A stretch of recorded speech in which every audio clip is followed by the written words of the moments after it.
First of all, Nancy, thank you for being here. And comprehensive planning is quite a soup to nuts department. You literally have divisions from A to Z, from addressing to zoning, desert tortoises, medical marijuana, nuclear waste, and a lot of other things in between. In fact, let's read your mission statement if we could. Clark County's comprehensive planning's mission is to develop and implement land use, zoning, and growth plans and programs for a diverse, vibrant community.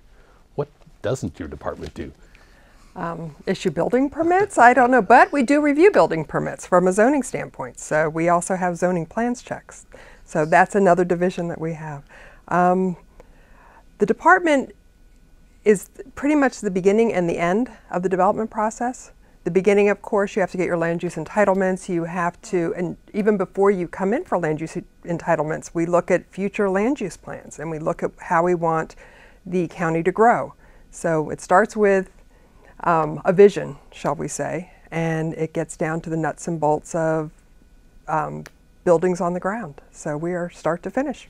You talked about the land use plans. Those are, I believe there's 11 in the county, and those are ones we try to update every 5 or so years? We update them every 5 years. However, we do have a yearly relook. We reopen them, but they're not a major land use update process.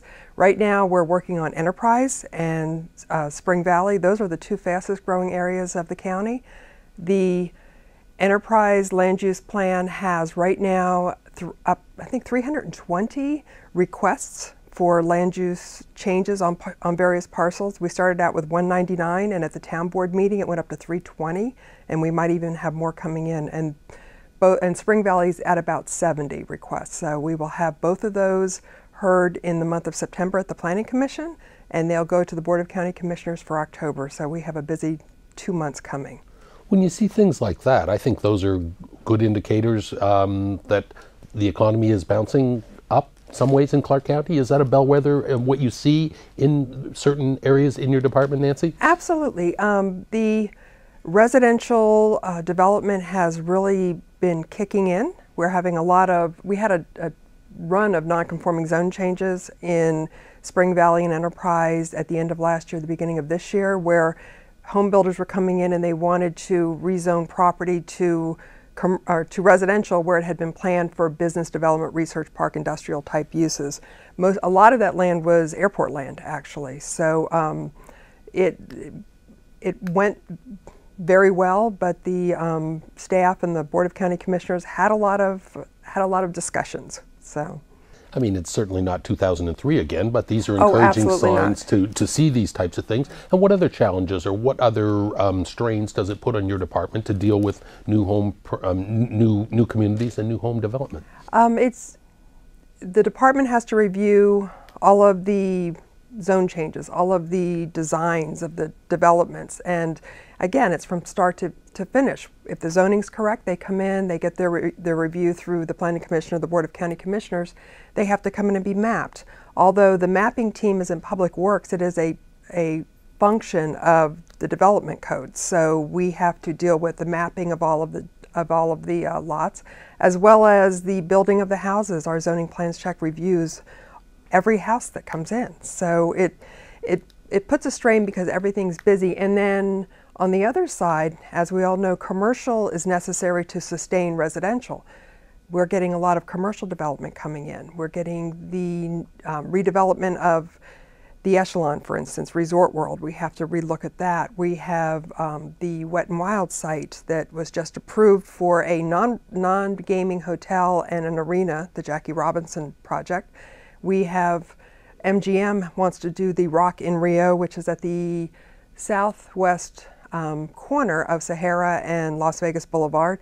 And all of that takes staff time to review and to negotiate and to look at how it's going to impact the county. So.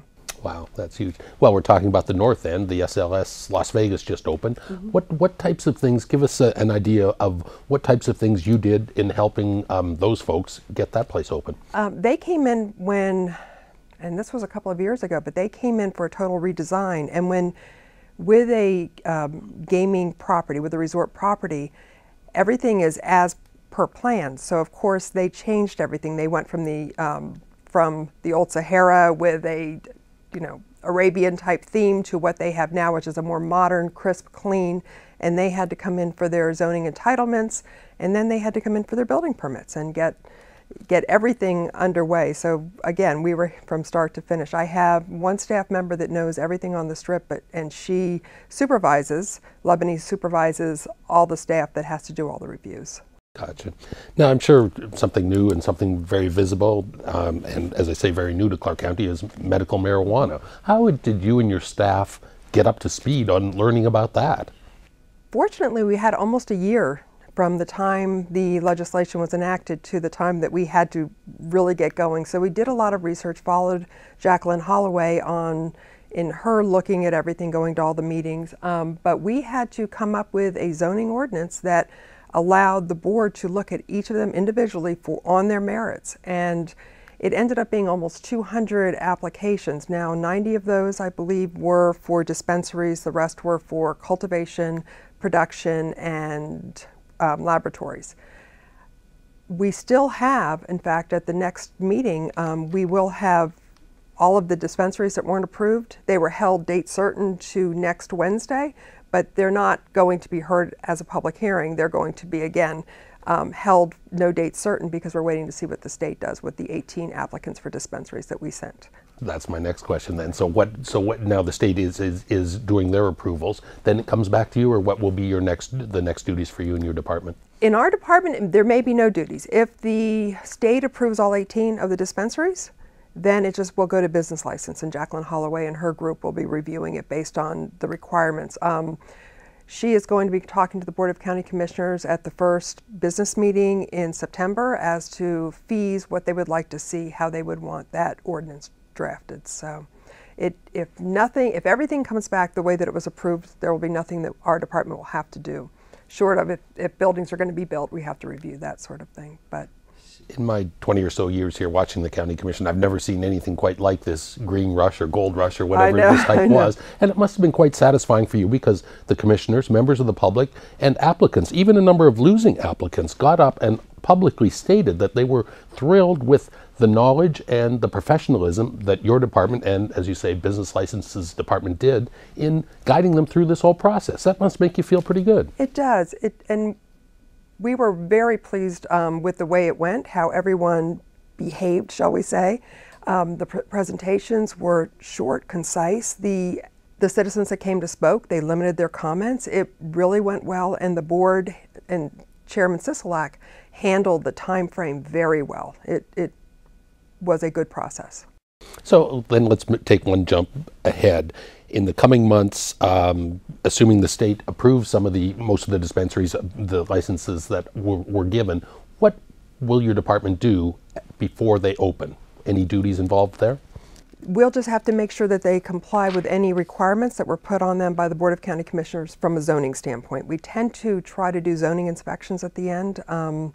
And that is, if there's a new building built, we want to make sure that landscaping's okay. Our department's also going to approve any signage, and there are requirements in state law, for signs to be low key. You can't, come and get your marijuana type signs. They have to be very muted tones and not impact the neighborhood. So again, we will make sure that whatever signage they have and wherever they're locating is what was approved by the Board of County Commissioners.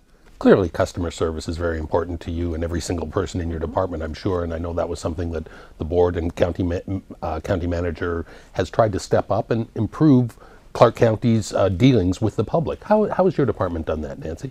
Our department has, we've changed the way we look at things. We try to be proactive. When there's an issue, staff will come to their supervisors and say, I have an issue, a applicant has a problem, or we have someone that's quite upset. In addition, we're very open to, my door is open. If I have citizens that are upset, they can come in, they can make appointments, they can see me, they can see any of my managers. So we have become more open door, and our face is out there. We have staff that is at the front counter, will answer any questions that the public has. So we're trying to be more customer friendly. I think we always have been, but we're trying to be more so.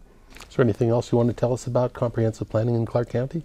No, just it's a great group of people, happy group of people, and we hope to do our job as best as we can, and we hope the citizens are happy with what we're doing. Sure appreciate you being here. Thank you very much, Nancy. Thank you.